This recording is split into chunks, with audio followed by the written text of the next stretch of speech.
What's up, everyone? Hope you're all doing great, staying strong, and keeping that heart full of love. So, here's a thought. Have you noticed how we tend to gravitate towards what we like, and more often than not, avoid or even despise what we don't? It's like this natural instinct we all have, right? Our survival instinct and the need to protect ourselves. But if you take a moment to reflect, you might realize something interesting. There are things we once loved, things that we were obsessed with at one point, and then, over time, they just lose their appeal. You don't care about them anymore. And it's fine, right? It's just part of life. And on the flip side, there are things we used to hate with a passion, things we would never even want to go near. But one day out of nowhere, we're like, I actually like this now. It shows how our preferences, likes, and dislikes are not fixed. They change all the time. Here's the kicker. Some of the stuff we like or dislike doesn't even serve our greater purpose in life, like finding peace, happiness, love, freedom, or striving for something bigger. A lot of it's just based on our programmed habits, right? We follow biases, preconceptions from our upbringing, the things we've been taught by others, without even questioning them. And most of the time, we just accept them as truth. No doubt, no second thought. So in the end, what we like and dislike is totally relative. It's not always a reflection of what's best for us. And you know what? These preferences don't always represent the best parts of ourselves. We just don't often get the chance to step back and truly reflect on how we make choices or judge others. Let's take relationships, for example. We've all got people we love and people we just don't vibe with. Some of these people might even be family members. But have you ever asked yourself why that's the case? Why do we have such a strong bond with some and not others? A lot of the time, it's because the ones we love are easy to get along with. They're cute, they share similar interests, and they respect us.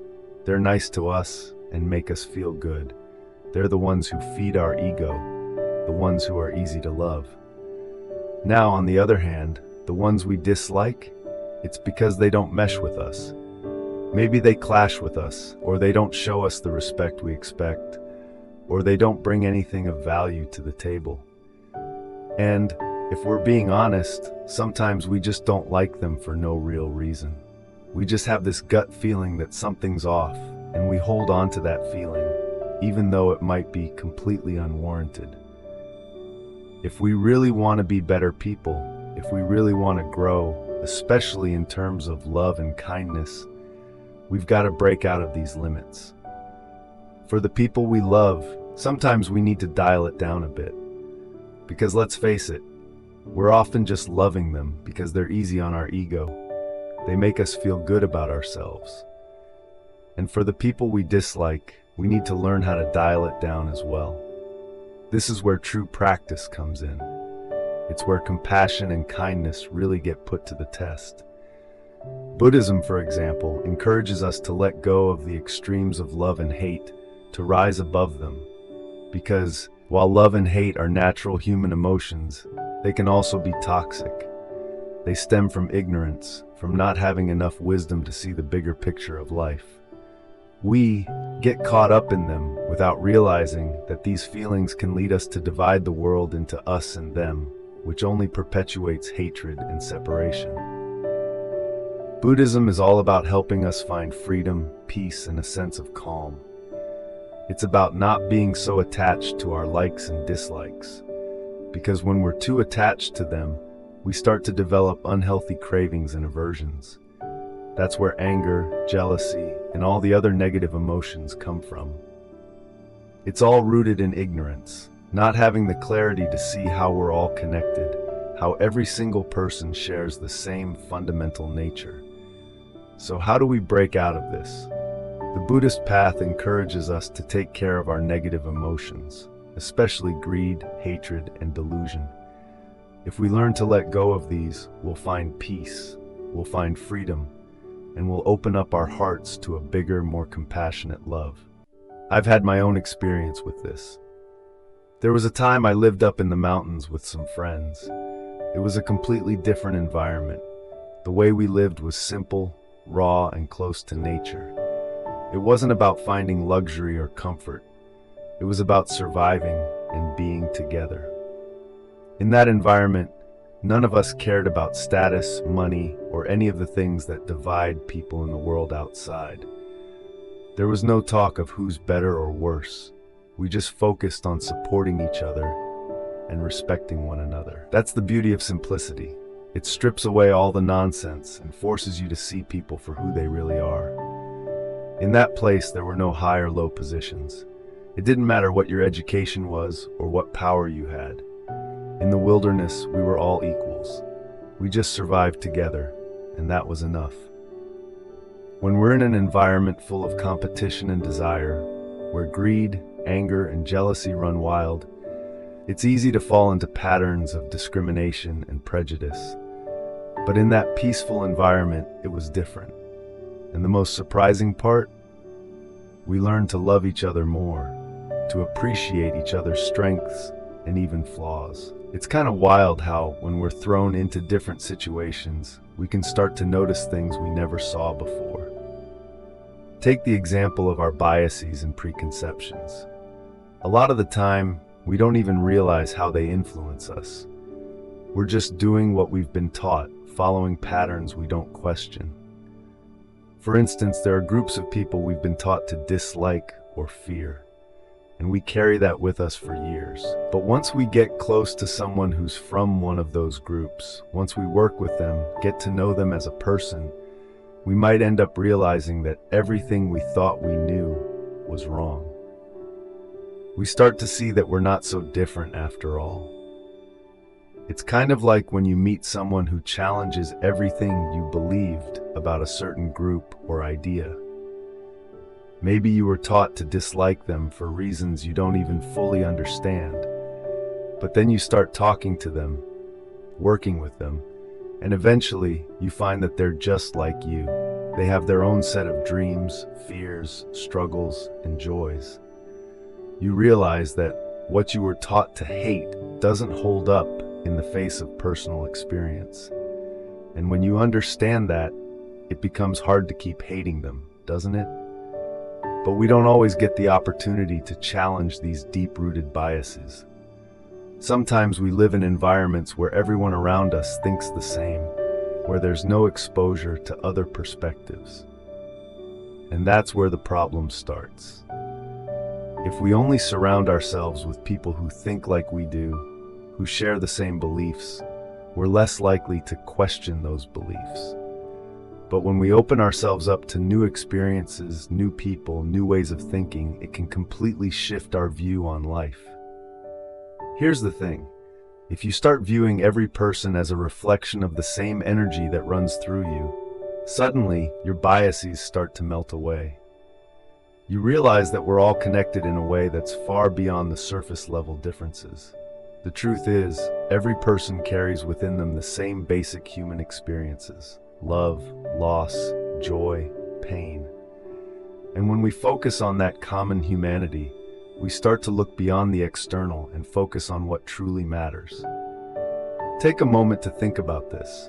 When we hold on to our biases, when we let them dictate how we interact with others, we're creating walls. We're separating ourselves from people who could enrich our lives in ways we can't even imagine. But if we were to let go of those walls, if we were to meet others with an open mind and an open heart, we'd find that the world becomes a lot more beautiful.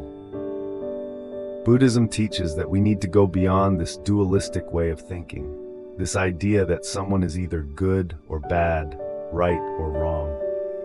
It's all about seeing things for what they truly are, without the filter of our preconceptions.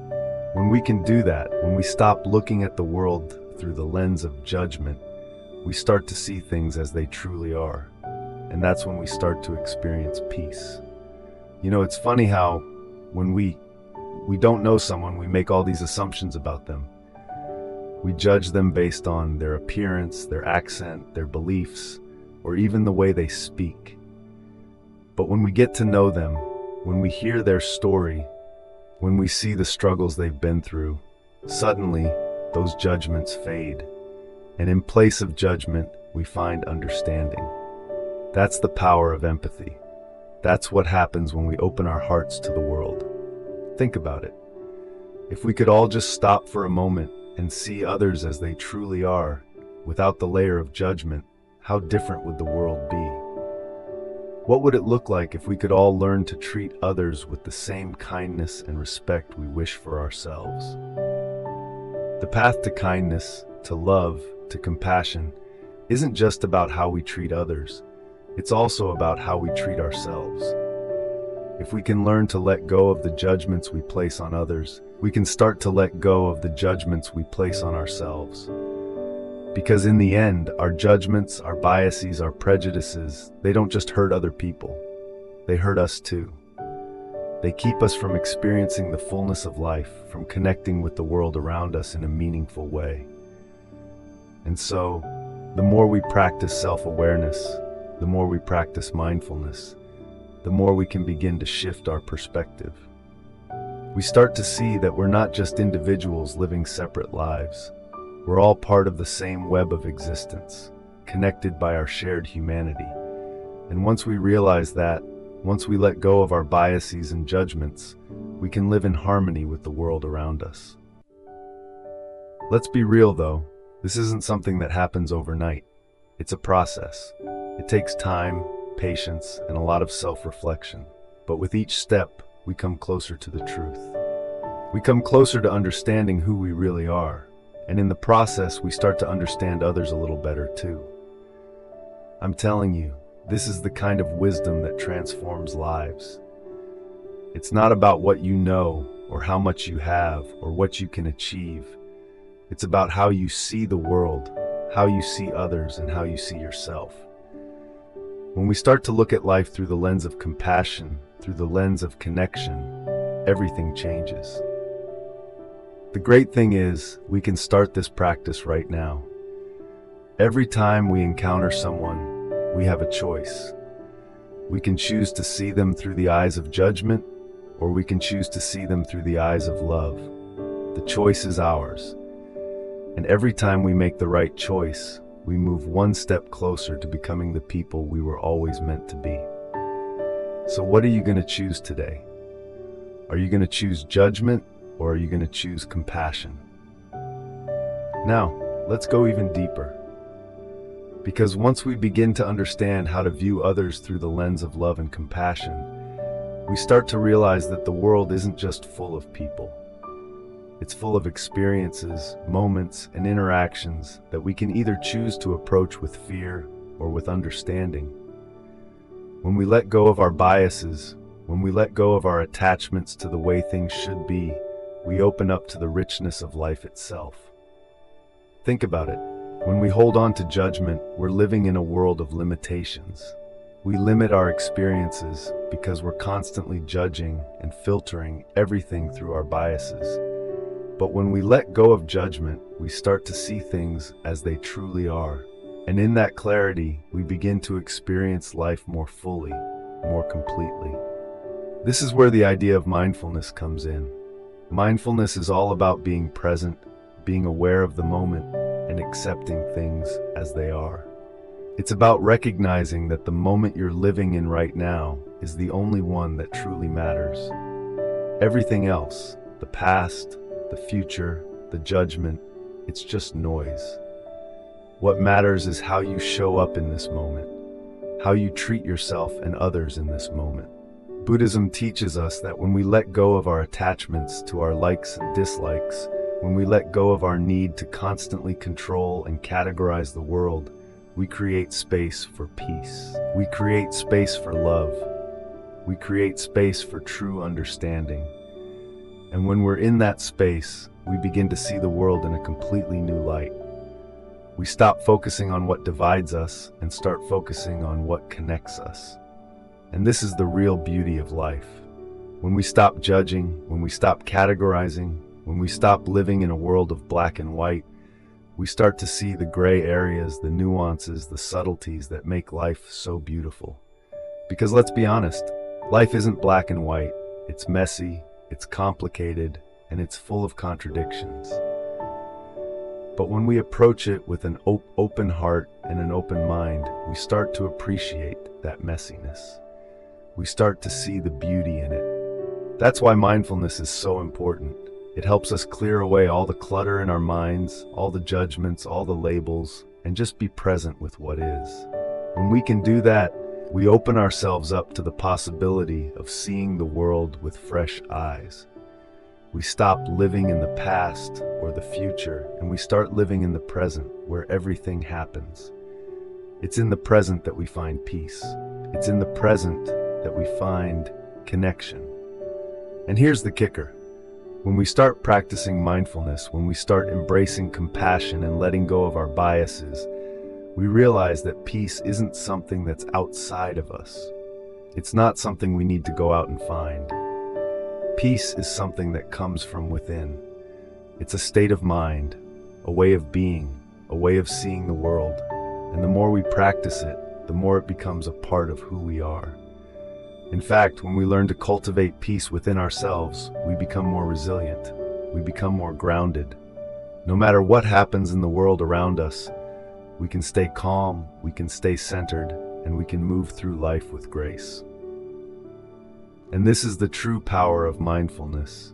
It allows us to weather the storms of life without losing our inner peace. But let's be real, this isn't something that's easy to do. It takes practice, it takes discipline. It takes a willingness to look inward and confront the parts of ourselves that we'd rather ignore. It means facing our fears, our insecurities, our judgments, and letting them go. But once we start the practice, once we start the journey, we begin to see the transformation happening inside us. Slowly but surely, we start to change. And the best part? As we change, the world around us starts to change too. When we begin to approach life with mindfulness and compassion, when we stop judging ourselves and others, we start to see a world that is more connected, more loving, and more peaceful. We start to attract people who resonate with that energy. We start to create relationships built on understanding and respect. But it all starts with us. It all starts with the choice we make each day to let go of judgment and embrace compassion, to let go of the need to control and categorize, and instead just be, just breathe, just love. So what will it be? Are you going to stay stuck in your judgments, your fears, your biases?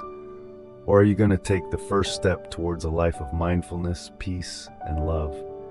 The choice is yours. But remember, every small step you take towards letting go, every moment you spend practicing compassion, brings you closer to the peace you seek. And in the end, that peace is the most valuable thing you'll ever find. Thank you so much for tuning in today. I hope this message resonates with you, and I encourage you to take these ideas and put them into practice in your own life. Remember, peace starts within. And when we each create peace within ourselves, we create a peaceful world for everyone. Take care, be kind, and I'll see you next time.